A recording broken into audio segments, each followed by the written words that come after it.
Et bonsoir à tous, bienvenue sur le plateau du Brief, votre émission d'avant-match consacrée à l'OGC Nice. C'est le dernier rendez-vous de l'année avant la trêve hivernale et la fin des matchs allés. Il faudra donc finir en beauté demain soir face à Évian-Thonon-Gaillard. Le coup d'envoi sera donné à 20 h à l'Alliance Riviera, bien évidemment. Alors après la spirale négative, place à la série de victoires. Un troisième succès de rang en une semaine permettrait de passer les fêtes plus sereinement, d'autant que la double confrontation face à Sochaux a permis de retrouver la confiance. Nous ferons ensuite un gros plan sur le rôle des supporters, très patients jusqu'au week-end dernier. Ils n'ont cessé d'encourager leur équipe et auront sûrement un rôle très important à jouer demain pour cet ultime rendez-vous de l'année à domicile. Et enfin, que dire d'Évian-Thonon-Gaillard, même si la trajectoire n'est pas la même. À la mi-saison, son bilan est identique à celui de l'OGC Nice. Méfiance, c'est un concurrent direct qui débarque sur la Côte d'Azur. Voilà pour le programme de cette dernière émission donc, de l'année. Laissez-moi vous présenter comme chaque semaine le plateau, les forces en présence. Tout d'abord Nassim Tirech. Bonsoir Nassim. Salut Nico. La forme cette semaine? Comme d'hab. Comme d'hab, vous êtes prêt à nous donner les petites indiscrétions du vestiaire juste avant ce match. Et puis ce soir, c'est Thierry Massa qui va nous accompagner, l'ancien milieu de l'OGC Nice, milieu entre 1975 et 1978. Bonsoir Thierry. Bonsoir. Merci beaucoup d'être venu jusqu'à nous parce que vous habitez à Fréjus. Vous êtes éducateur, on en dira un mot à la fin de cette émission. Alors avant de plonger dans le vif du sujet, petite mise en bouche avec cette bande-annonce. Regardez.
Et voilà, le décor est planté. La dernière bataille sera donc livrée chez nous à domicile à l'Alliance Riviera. On va jeter un œil au traditionnel carton de début d'émission, simplement pour vous dire que le match sera rediffusé donc lundi soir à 19 h 30 sur notre antenne, commenté par Mickaël Lefebvre et Poussin Mélin, suivi du débrief, l'historique familique entre les deux équipes. Une seule victoire pour l'OGC Nice, un match nul et 0 défaite, normal puisque Évian-Thonon-Gaillard entame sa 3e saison parmi l'élite. Le classement, on va passer très vite sur la première partie, simplement pour signaler que le PSG est toujours en tête. Voilà celle qui nous intéresse. L'OGC Nice est donc 15e avec 20 points, même nombre de points pour Évian-Thonon-Gaillard qui est juste derrière avec donc à la 16e place. On verra que la différence de buts, le nombre de buts marqués est quasi identique pour cette équipe d'Évian-Thonon-Gaillard. Alors messieurs, on va commencer avec ces quelques images, si vous le voulez bien, ces quelques images de la Coupe de la Ligue, puisque c'est un match qui s'est tenu cette semaine et qui a redonné confiance à l'OGC Nice. Victoire 3-0 sur Sochaux, avec d'abord l'ouverture du score de Nema Pecinovic sur ce corner. Il jaillit bien pour ouvrir le score, comme je vous le disais. Ensuite, c'est Romain Genevois qui vient ici doubler la mise. On est toujours en première mi-temps et le récital va continuer dans quelques secondes avec le 3e but que l'on va découvrir. 3e but signé Jérémy Pied sur cette superbe passe lumineuse, comme on dit, d'Alexis Bossetti.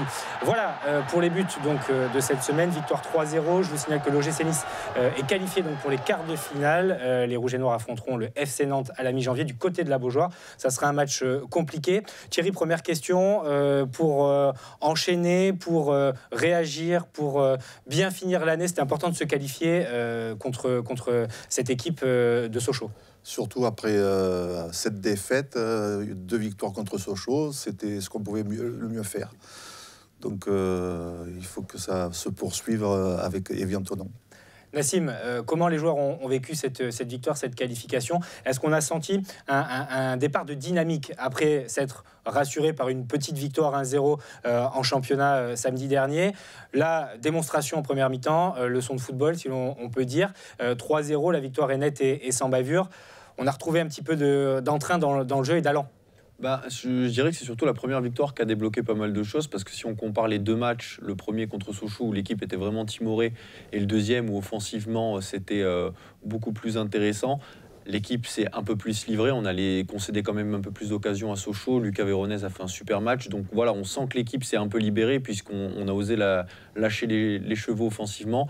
Il faut aussi noter qu'il y avait eu un gros turnover, beaucoup de titulaires habituels étaient sur le banc, donc voilà, il y a de bons enseignements à tirer. En tous les cas, l'équipe a retrouvé la confiance, c'est ce qui lui manquait, il fallait une victoire pour ça.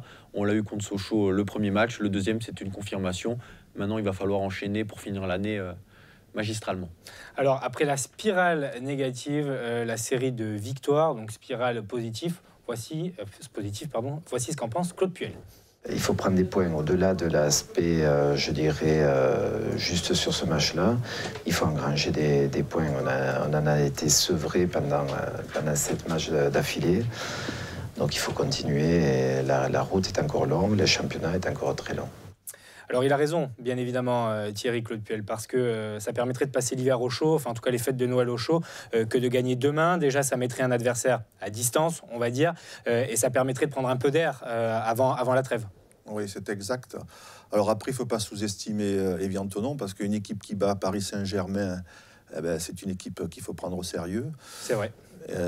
Bon, ce qu'on espère, c'est que Nice va être sous une bonne spirale et que Nice va accentuer ses points et qu'elle va marquer des buts et que nous allons voir un OGC Nice fringant, quoi. OGC Nice fringant, qui espère donc enchaîner une 3e victoire, Nassim. Un peu la même question qu'à Thierry, on sent que ça leur ferait du bien aux joueurs et aux dirigeants de gagner ce match pour terminer la saison la mi-saison sur 3 victoires. Ça sera un peu une fausse note. Quand on a relancé la machine, faut confirmer, comme l'a dit le coach, il y a eu trop de défaites avant pour se permettre de laisser encore échapper des points. Là, c'est un adversaire qui est un concurrent direct au maintien, c'est un adversaire abordable, à ne pas sous-estimer évidemment, mais ça n'est pas Paris, ça n'est pas Monaco, donc voilà, il y a moyen de prendre les 3 points. On a besoin de ces 3 points de toute façon, et puis on a vu qu'au classement, même avec une victoire, on resterait dans la 2e moitié de championnat. Donc, mais ça nous permettrait de recoller un peu plus aux premières places. Donc oui, la victoire, elle était impérative, surtout à cause de cette série, de cette mauvaise série qu'on a connue.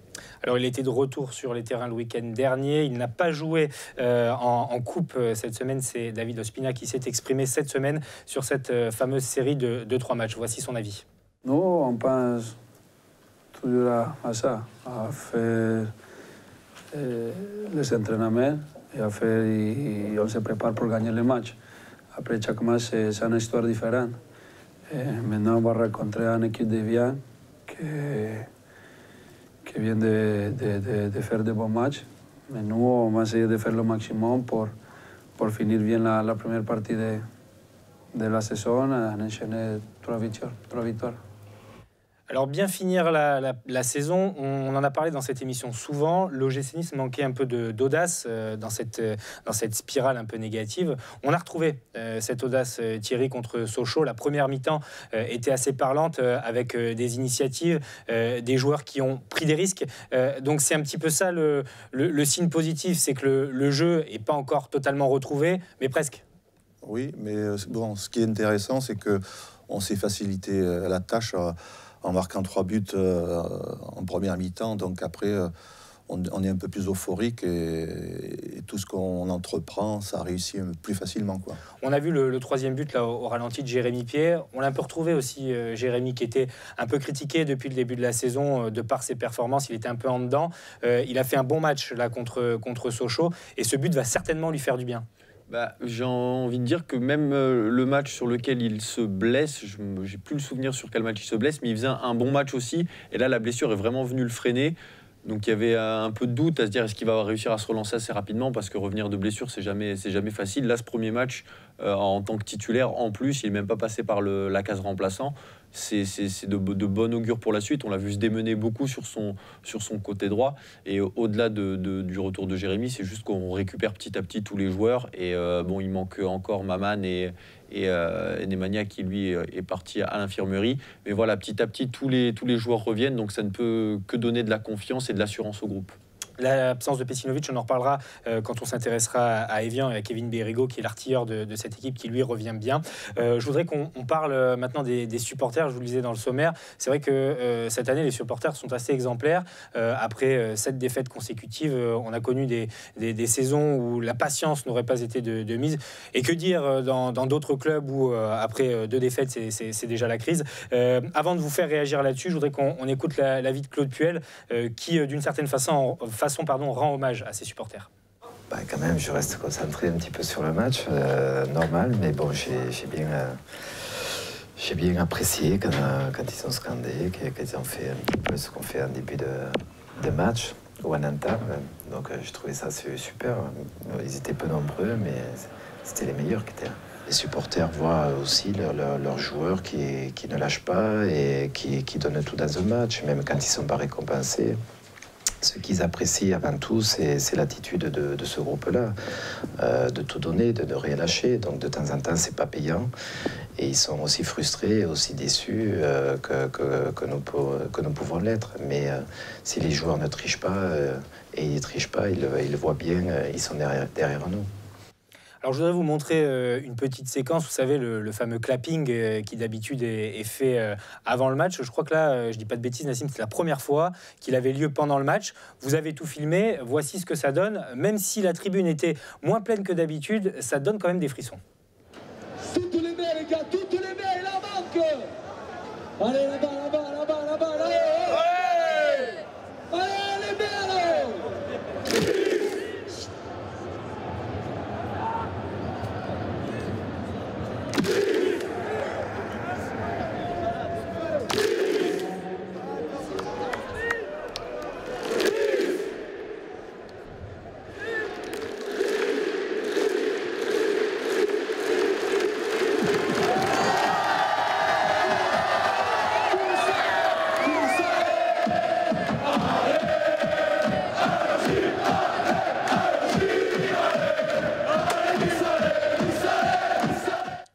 Voilà ce qu'on appelle la ferveur rouge et noire. Thierry, à votre avis, pourquoi les supporters ont été aussi patients? Est-ce que c'est l'équilibre qu'a apporté Claude Puel et la sérénité qu'ont montré les joueurs, le sérieux, l'application tout au long de cette petite période de crise qui ont fait patienter les supporters? Certainement. Moi, je pense que le club a retrouvé une âme et que les supporters sont patients parce qu'ils sentent que ce soit Puel, que ce soit le président du club, que ce soit les joueurs, tout le monde fait du mieux possible pour avoir des résultats. Donc, ils sont patients, ils font corps avec l'équipe et je trouve ça formidable. On peut signaler aussi l'attitude des joueurs, Nassim, parce que ce soit en déplacement pour ceux qui les suivent ou à l'Allianz Riviera, systématiquement, ils vont les voir, qu'ils aient gagné, qu'ils aient perdu. On sentait aussi un discours très positif de la part des joueurs qui a certainement beaucoup pesé dans cette attitude là aussi très positive des supporters pendant cette petite période. Bah moi, pour m'être baladé sur le forum de temps en temps, il y a une vraie confiance envers Claude Puel. Chez les supporters qui se disent que voilà, on sait qu'on a un entraîneur qui est compétent, qui a prouvé dans pas mal de clubs, donc il n'y a pas à s'affoler s'il y a une mauvaise période. Voilà, il y a une vraie confiance pour eux. C'est peut-être le meilleur technicien depuis un bon bout de temps qu'on ait vu à l'OGC Nice, donc il y a cette vraie confiance-là. Et puis après, oui, il y a toujours cette relation un peu spéciale entre les joueurs et les supporters. À l'extérieur, je sais qu'ils essaient à chaque fois d'aller donner leur maillot parce qu'ils savent que les supporters ont fait pas mal de sacrifices. Les saluer, c'est la moindre des choses. Donc oui, il y a une véritable considération en tous les cas des joueurs pour leurs supporters. Et puis quand vous avez Alexis Bosetti dans l'effectif, vous n'avez pas vraiment le choix. Si vous manquez à votre devoir, il sera là pour vous le rappeler. Alors cette considération des joueurs pour les supporters, on va en parler avec David Ospina et non pas Alexis Bosetti qui s'est exprimé sur évidemment ses supporters, ses fans rouges et noirs cette semaine en conférence de presse. Ici, c'est tout le temps comme ça. Les supporters, ils sont toujours derrière. Ça, c'est pour nous, c'est magnifique que les supporters, ils restent toujours derrière nous. Comme ça, à chaque fois, ils nous vont aider pour pour faire le maximum à l'intérieur du terrain. Ça fait 5 ans que je suis là et on a eu des périodes très compliquées, très difficiles. Et les supporters, toujours, ils ont été derrière nous. Donc, c'est normal qu'ils continuent comme ça. Et il va falloir continuer samedi, Thierry. L'apport du 12e homme, comme on dit, c'est hyper important. Vous avez été joueur. J'imagine que quand on est porté par un stade, il y a peu de sensations équivalentes. Oui, c'est vrai que le public, ça donne des ailes. Quand le public est derrière vous, on se transcende. Donc, je serai à ce match avec mes 40 gamins de Fréjus. Et puis, on va supporter l'OGC Nice pour qu'ils finissent l'année en beauté. Alors voilà, on va en parler maintenant rapidement puisque vous me tendez la perche. Donc, vous êtes éducateur à Fréjus et vous allez emmener donc des jeunes gamins de quel âge au stade? Des gamins de 6-13 ans qui vont venir. Ce sont des footballeurs qui adorent le football. Et puis, la passion, c'est vraiment de voir des matchs de professionnels. Donc, dans le Var, il n'y a pas de club de professionnels. Venir à Nice, nouveau stade, voir des joueurs professionnels, pour eux, c'est fantastique. Voilà, et l'ambiance devrait, a priori, leur couper souffle. Oui. Sur les, vous ramenez des supporters. Et hier soir, il y a eu une opération avec l'Armée du Salut où des joueurs de l'OGC Nice sont partis à la rencontre de jeunes personnes en difficulté. Et le beau geste du président, ça a été de donner des invitations à tous les gens qui étaient présents à ce dîner de Noël. Il y a environ 300 invitations qui ont été distribuées pour le match contre Évian, avec le bus, enfin de quoi venir voir le match sans trop se casser la tête. Donc voilà, c'était une belle initiative. Ouais, tout à fait. Et surtout en pleine période de Noël, c'est bien d'avoir fait ce geste-là. Donc il y aura du monde, ouais. Et moi je voulais, je ne sais pas si on allait passer mais je voulais encore revenir sur les supporters, sur le clapping notamment, parce que j'étais juste devant et c'était, enfin voilà, il n'y avait pas énormément de monde. La Populaire Sud avait été descendue d'un anneau puisque le premier anneau n'était pas rempli, donc ils étaient plus bas et je les ai suivis pour qu'ils fassent comprendre à tout le stade qu'ils voulaient faire un clapping. Alors c'était assez amusant, mais ils n'ont jamais lâché à appeler toutes les tribunes une par une en leur disant levez-vous, levez les bras. C'était vraiment une belle ambiance, c'était vraiment sympa, c'était un bon moment et il faudrait qu'ils remettent ça avec plus de monde évidemment contre Évian, mais c'était vraiment une belle ambiance en tous les cas sur ce match. Face à Sochaux, c'est pas facile à dire. Vous savez, ce qui est vraiment sympa aussi dans cette émission, c'est le Zabjing que vous nous préparez chaque semaine. Un des meilleurs depuis le début de l'année. Je n'ai pas peur des mots. C'est mon chéri. Ah, c'est mon chéri.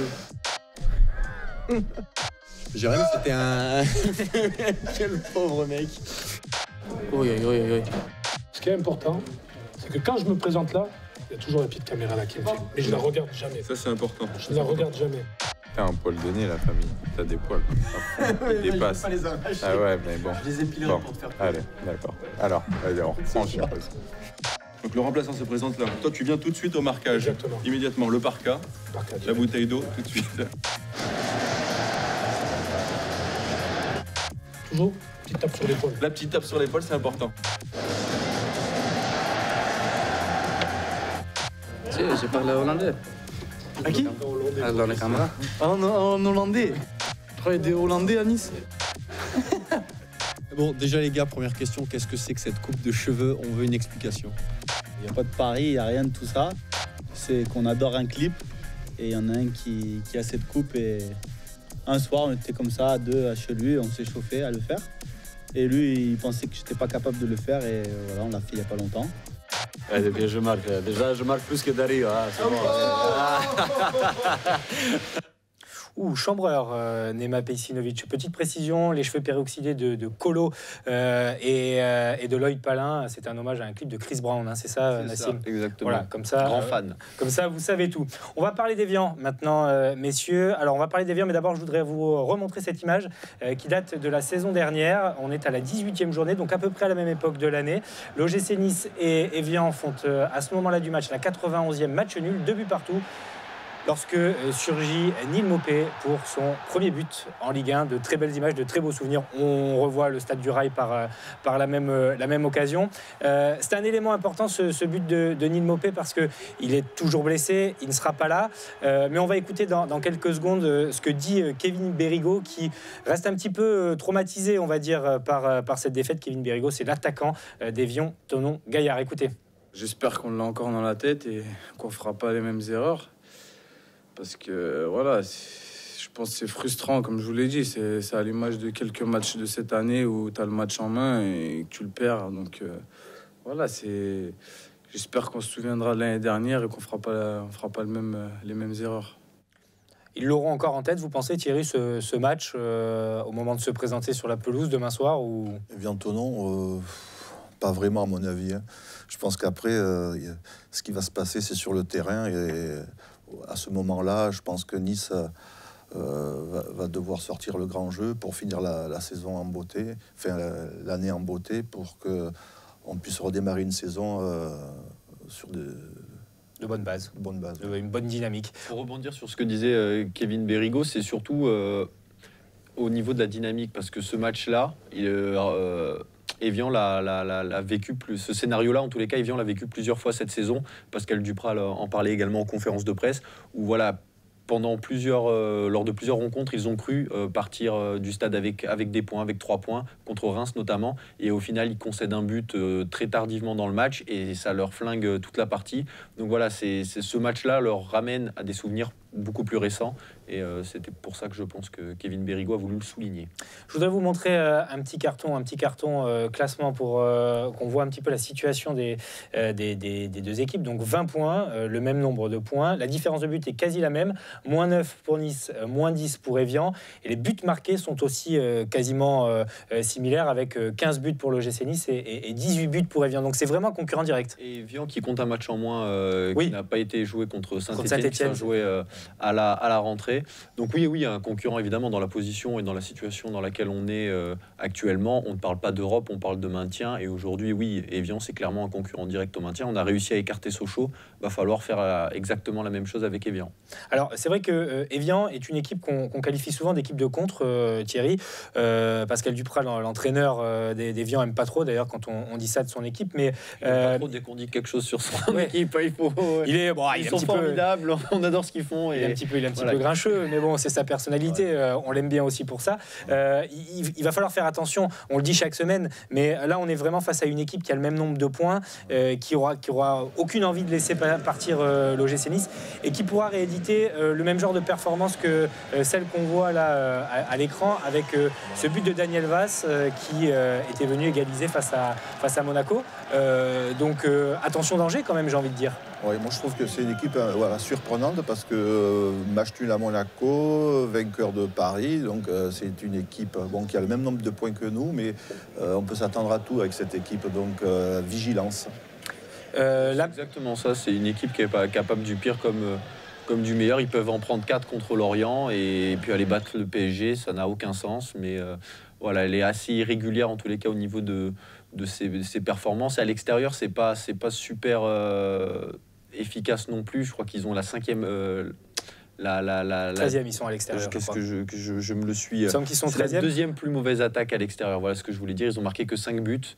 Donc c'est pas énorme. Mais voilà, après, ils peuvent, sur un match, être tous concernés et sortir la grosse partie.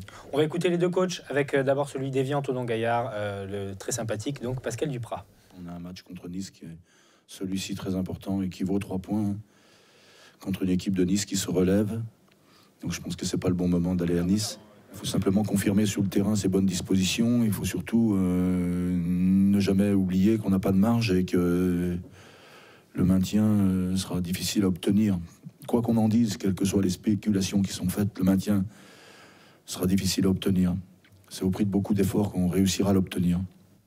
Voilà, beaucoup d'efforts. Petite réaction là-dessus, Thierry, il a raison. Ils n'ont pas vraiment de marge non plus, Evian 1. Il faut s'en méfier, mais... Je pense qu'il y a pas mal d'équipes qui n'ont pas de marge dans ce championnat. Donc voilà, il faut être vigilant, il faut travailler. Et puis après, il faut marquer des points. Il faut marquer des points, marquer des buts. Est-ce que pour empêcher Evian de marquer, messieurs, l'absence de Pesinovic est préjudiciable? Ils ont un joueur qui revient bien, qui était blessé, qui est le meilleur buteur du club, Kevin Berigo, 6 réalisations. Est-ce que son absence à Nîmes peut poser problème? Nassim. Berigo n'est pas au sommet de sa forme en tous les cas pour l'instant. Il est revenu certes, mais il a été que remplaçant pour l'instant. Je crois qu'il a joué 1 heure sur 2 matchs, ce qui est pas énorme. Après oui, savoir qui va remplacer Nema dans l'axe. J'opterai pour Romain Genevoix, puisque c'est ce qui s'est passé pendant le match de Coupe de la Ligue. C'est Genevois qui a basculé dans l'axe. Voilà, donc je pense qu'en tous les cas, physiquement et au niveau de l'intelligence de jeu, on a des joueurs suffisamment capables de répondre à un joueur comme Kevin Berigo qui, de par sa blessure, n'est plus sur la même dynamique parce qu'il a fait un début de championnat assez incroyable où il a marqué, but sur but. Il a marqué un peu le pas, forcément. Et là, voilà, sa blessure l'a considérablement freiné. Reste à savoir comment il va... S'il sera titulaire d'une chose et comment il va falloir être patient, ne pas partir à la fleur au fusil. Donc pas se précipiter, faire le jeu et savoir être patient. On écoute Claude Puel autour de ce match. C'est une équipe qui a de la qualité, qui a de la verticalité dans son jeu, des attaques rapides, avec des joueurs qui sont très opportunistes, qui prennent les intervalles. Voilà, c'est une équipe qui est dangereuse, qui est dynamique, qui va vers l'avant. Et là également, il faudra être vraiment très présent dans tous les paramètres, être capable de continuer à afficher du jeu, avoir une certaine maîtrise, éviter des contres qui peuvent être meurtriers. Voilà, c'est la constance un petit peu pour nous, mais on sait à quoi s'attendre.